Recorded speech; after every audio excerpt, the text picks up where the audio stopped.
Hola, les habla el doctor Ricardo Contreras. Quiero platicar el día de hoy sobre una interpretación sobre las pinturas rupestres del Derramadero.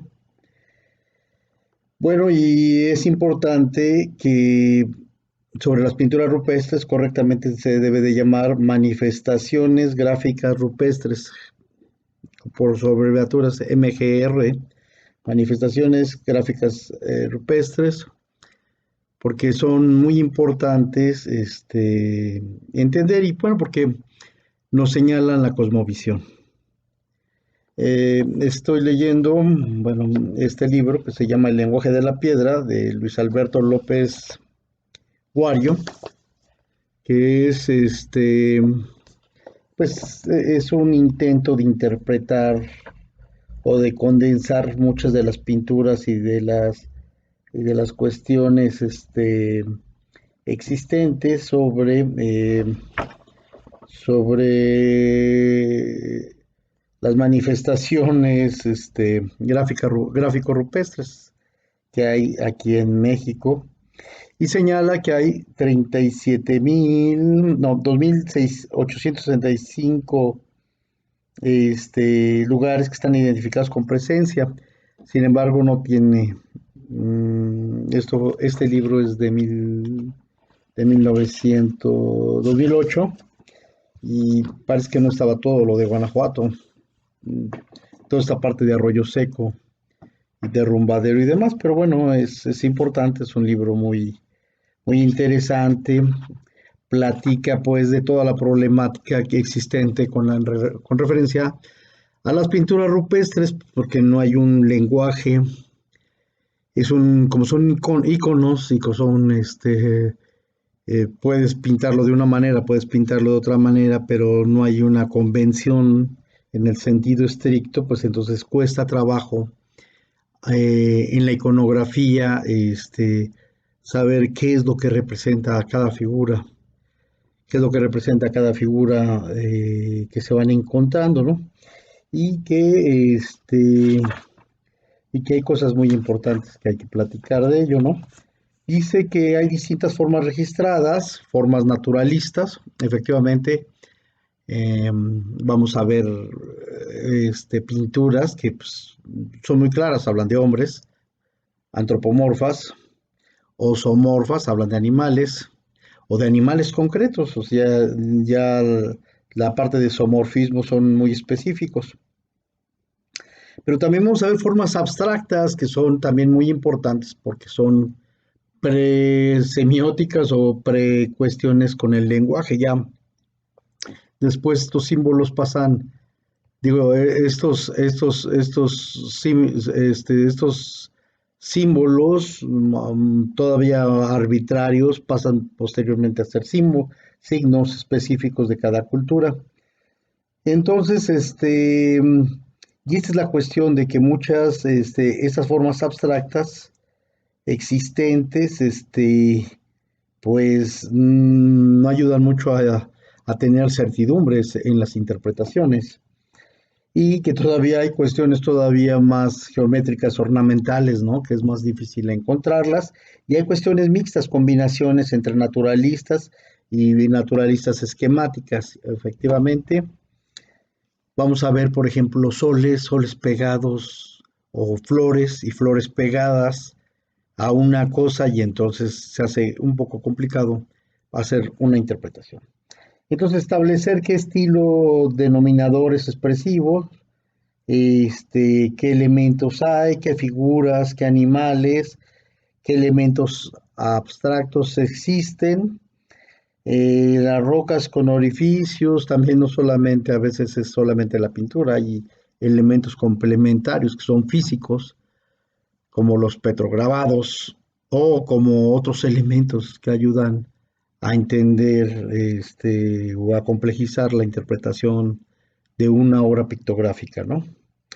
Bueno, ya en 1987 María del Pilar ya había hecho un atlas de pictografías y pictograbados que se habían realizado en México Y hay también había un trabajo previo de Miguel Mashma- Mascher, que había en 1981 había hecho las pinturas rupestres, fue una tesis donde presentó pues sobre todo la parte de Sonora.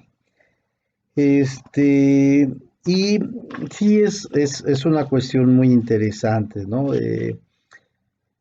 Por eso, toda bueno, si de por sí en la época actual tenemos que hacer interpretación y se tiene que manejar como una interpretación. Lo que voy a platicar es una interpretación, voy a dar ciertos elementos que considero que son lógicos y que son importantes retomar. Bueno, entonces, ahora sí, sobre las manifestaciones gráficas, también es importante señalar que muchas de estas padres hacen pictografías que tienen que ver pues con estas formas que se ponen en estas figuras que se van a poner en los espacios y que son importantes. Lo que estaba viendo del libro es que también yo creo que se confunden muchas veces. Bueno, entiendo que la dificultad es, pero bueno, yo creo que es importante la cosmovisión. Este es el debate de la cosmovisión. La cosmovisión de una sociedad hortícola como las mesoamericanas, pues tienen otro fundamento, tiene que ver con el agua, con la tierra, con la madre tierra, con la fecundidad, con el sol, sí, pero tiene que ver la tierra, el agua y los procesos fecundos que de la tierra nacen. Entonces, la idea que hay sobre la agricultura y la horticultura es distinta a cazadores-recolectores. Entonces, precisamente por eso lo señalo, porque los horticultores, pero los cazadores-recolectores tienen otra dinámica, es otra forma de hacer el trabajo, este, en la sociedad. No han, son distintos procesos, son distintas vivencias. De esto depende su condición material de vida, de la horticultura o digo, de la cacería y de la recolección, y, o del cultivo de la horticultura. Entonces, sí es importante entender primero que en estas dinámicas son distintas. La segunda cuestión que considero que es importante, ya señalando pues que es cazadora recolectora. Bueno, estoy leyendo también el libro que les he venido platicando, donde señala que antes de ser cazadores eran carroñeros, ¿eh? Bueno, está hablando de los procesos sociales en general. Entonces, que había antes, muchas veces antes de cazar, se trabajó el rollo de la carroña, es decir, con los animales muertos o con los animales heridos o con los animales ya cazados, se comía. Pero bueno, vamos a pensar en el supuesto de que eran cazadores-recolectores, y sí, efectivamente, porque en las gráficas salen las flechas, los arcos y los animales.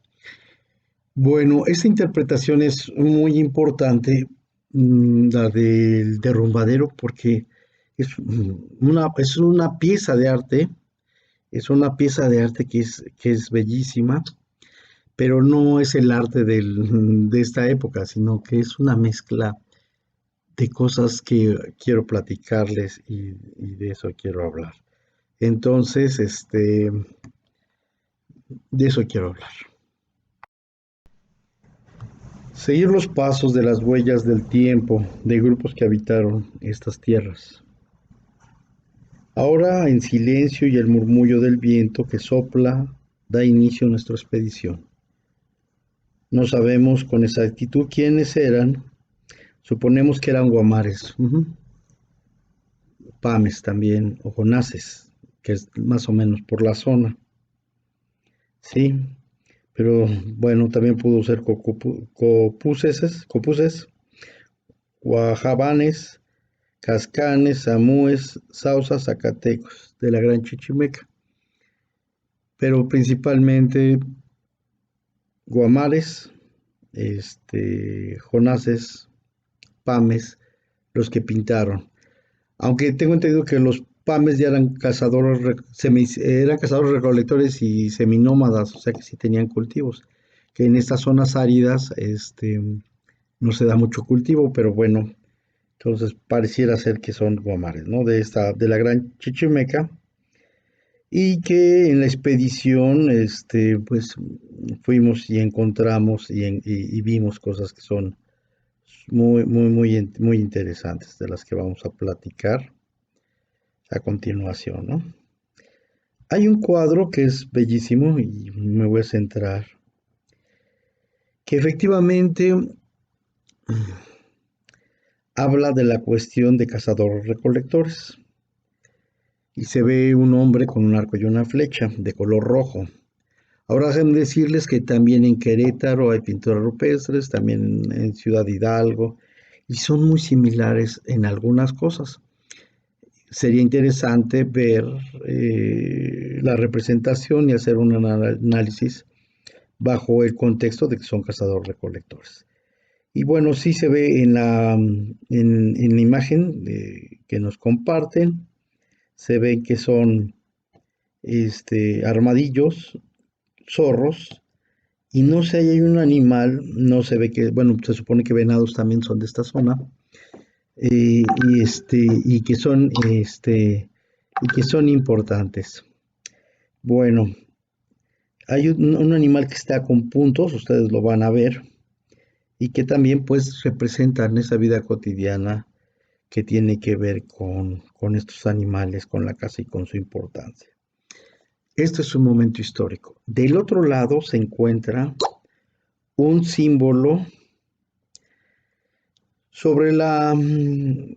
una cruz. Hay quien plantea, bueno, pues ya había existido la cruz, y la cruz puede ser antes de, pudo haber sido antes de la conquista. A los aztecas incluso trabajaban en cruces y tenían otra connotación, y bueno, claro, en la conquista espiritual pues adquiere otro significado la cruz, ¿no? Pues yo creo que esto, aunque mucha gente dice que data de 1200 años, las pinturas rupestres de Arroyo Seco, no, fíjense que son testimonios. Déjenme platicarles. Como son muchas pinturas, no quiere decir que en un momento todas las terminaron. Al parecer, hipótesis, las fueron haciendo en distintos momentos históricos. Entonces, un gran lienzo en las piedras, metafóricamente, donde se van poniendo los eventos importantes por personas que se consideran pues autorizadas. ¿Y por qué lo decimos? Porque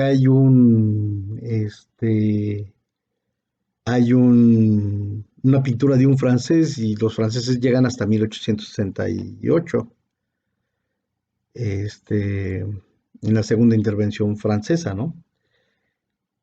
Y, bueno, y en el caso, pues, de la guerra chichimeca, pues no se dan, y señalo el libro de Phillips Powell, no se dan así, ya no se presentan, no están nada más, se ponen y ya, sino que pues se viene, acuérdense que es la frontera todavía, terminando la guerra con los aztecas, y era la frontera de esta parte de Querétaro y Guanajuato, no llegaban hasta acá. Entonces se fueron adentrando, fue la frontera mucho tiempo, hasta 1521 empieza otra vez la cuestión de expansión de la colonia española en México, bueno, lo que ahora conocemos en México. Entonces estas pinturas se hacen, pero todavía es muy interesante porque quien las pinta no son los españoles, que es a lo que estamos acostumbrados a ver. Y incluso hemos adoptado esa mirada. A través de la conquista espiritual, muchos de los iconos ya los apropiamos ya con toda la lectura religiosa cristiana, que es como la hacemos. No, esta lectura todavía es distante. Y en el texto, este texto que es magnífico en términos de todo lo que está representando, sin exagerar, la pone de manera yuxtapuesta. Entonces pone una cruz arriba de una casa, parece ser ese cuadrito que es una casa. Entonces, aunque es un cuadro, también podría ser un caballo, no sé. No, no parece caballo, parece más bien una cosa. Pero no es simétrico, también es donde me hace dudar, ustedes lo van a ver. No es simétrico la imagen. Entonces, pues esto es posterior y pudo haber sido, si se pintó un soldado francés en Arroyo Seco propiamente, que es hasta 1864, quiere decir que ellos seguían viviendo al margen de los procesos de colonización. Aunque ya estaba colonizado México, seguían siendo nómadas, seguían teniendo sus tradiciones, seguían teniendo su autopercepción propia, sus prácticas, sus códigos, sus lenguas.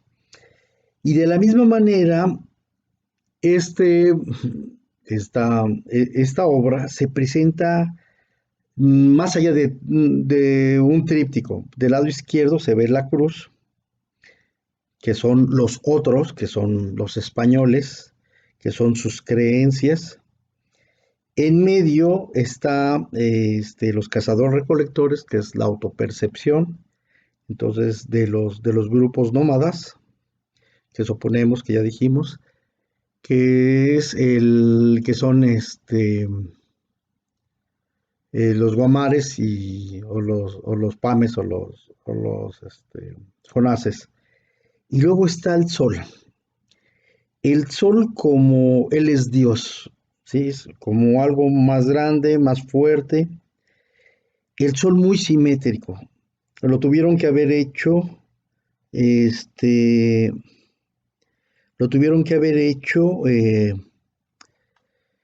porque está bien hecho este sol con una especie de compás, con hilos o con cosas de esas que permitió darle eh, la circunferencia perfecta y a los rayos los mantuvo simétricos y paralelos entre ellos. Y luego es muy interesante porque los rayos del sol tienen puntos. Entonces los puntos de estos rayos del sol este, representan, no sé si cronologías, pero todavía es más curioso porque dentro del sol hay un animal que parece que está pastando o comiendo. ¿Sí? Y se le ven orejas, y se ve que es cuadrúpedo, ahora que ustedes amplíen la imagen. Bueno, entonces el sol pasa a ser como algo mayor a ellos y a nosotros. Y abajo de ese, bueno, y a un lado del sol está la vida silvestre.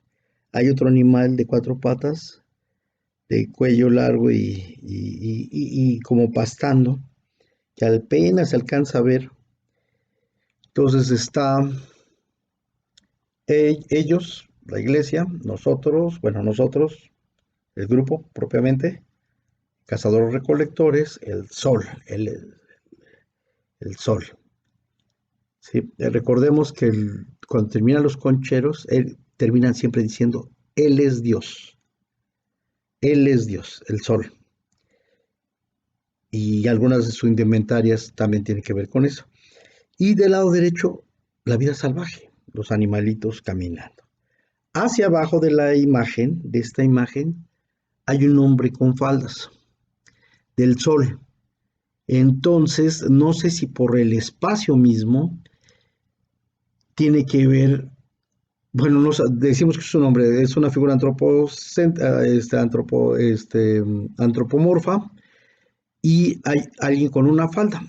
Suponemos que son un misionero. Acuérdense que aquí tuvimos la guerra chichimeca, y no daban no se doblegaban ante los soldados, los chichimecas, todo este grupo de tribus que vivían aquí en el norte. Entonces tuvo que haber entrado los sacerdotes, porque donde no entraba la espada, entraba la cruz. Entonces entran los sacerdotes. Hay una figura ahí de alguien con falda, suponemos, entonces que es un misionero, que los que vienen. Y abajo de la falda, está pegado el sol, entonces puede que empiecen a asociar o quieran asociar o digan asociar los misioneros con la encomienda de Dios. Entonces, eh, y abajo hay una especie de flor con nueve líneas en formas de radio que suponemos que es el rosario o la novenaria o que le hayan dicho que tenía que ver algo la novenaria para que pudieran agarrar. Entonces, sí, en los procesos de implementación de otra forma de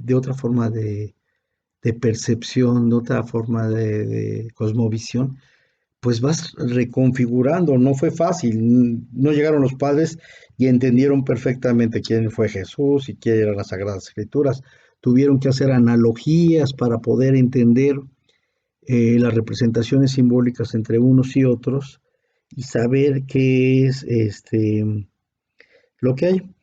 También hay una figura muy extraña, o sea, desconozco, no tengo elementos para que se ve como una especie de árbol con patas o algo con patas, se ve así como, sí, como si fuera follaje de árbol, se ve como puntitos que no sabemos si son frutos y se ven las patas. Eso está muy, muy interesante, no desconozco qué significa, pero lo que sí vemos es esta parte de los misioneros. Y yo digo, y es justapuesto, fíjate que todavía, bueno, salvo que está el sol, que puede ser en esa representación todavía el padre de todos los que están ahí, o algo, un poder mucho más fuerte, todavía más los símbolos están juxtapuestos, están unos al lado de los otros. Todavía no hay un predominio simbólico en el sentido estricto, como en otras pinturas, por ejemplo, vayan a ver las que están en el seminario de San Miguel Allende y van a ver que es completamente, hay toda una jerarquía de símbolos, hay un sistema simbólico. Aquí todavía se presenta caótico, porque todavía predominan los esquemas simbólicos de las representaciones de los cazadores recolectores, de los gomares, entonces, que son los que van predominando. Entonces, sí, fíjense qué interesantes. Está lo que son ellos, o la representación de ellos, que son la iglesia, la cruz, lo que son el grupo, lo que es el sol, y abajo del sol la representación del misionero, que posiblemente lo empiecen a vincular ahora de manera icónica con el sol, y la parte de los animales salvajes, junto con el arbolito, especie de arbolito que hay con estos. Entonces, sí, fíjense qué interesante, ¿no? O sea, es una obra de arte. Están las cuatro cosas. Sí, no es el tríptico del Bosco donde está, no, son cuatro fases distintas y donde se articulan. Se presentan de manera diferenciada, están yuxtapuestas unas frente a otras y y se mantienen distantes, aún no entran y no entrarán por la pintura eh, del soldado francés de 1864-67. Todavía no entran, se mantienen al margen, ven la modernidad.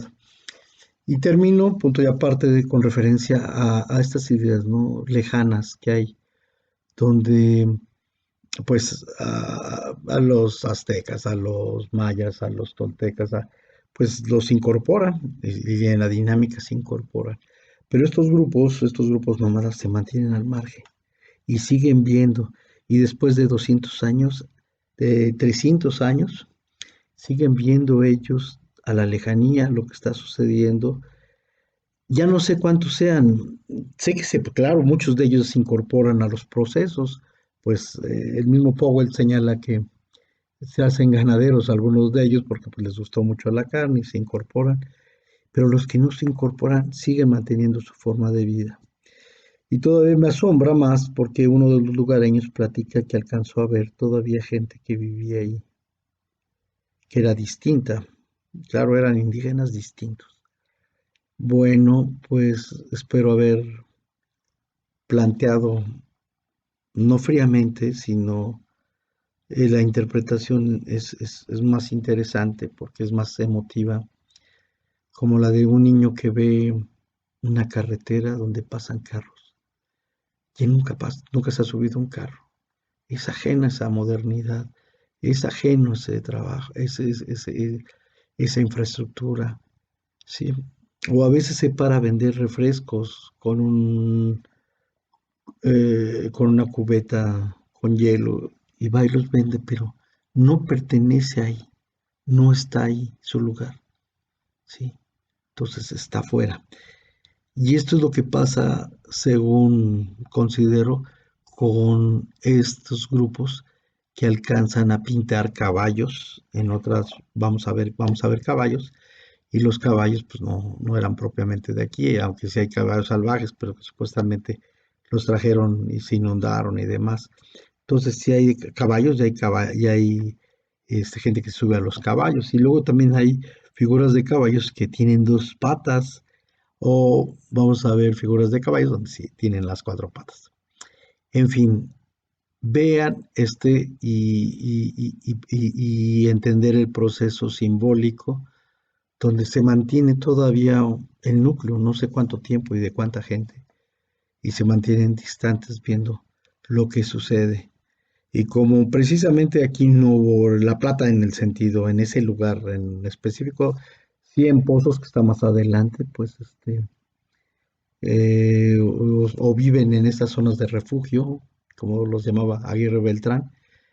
Estas partes son muy interesantes, son mágicas y señalan esas formas de extrañeza todavía y las interpretamos desde la extrañeza, ajenas, distantes, ¿sí?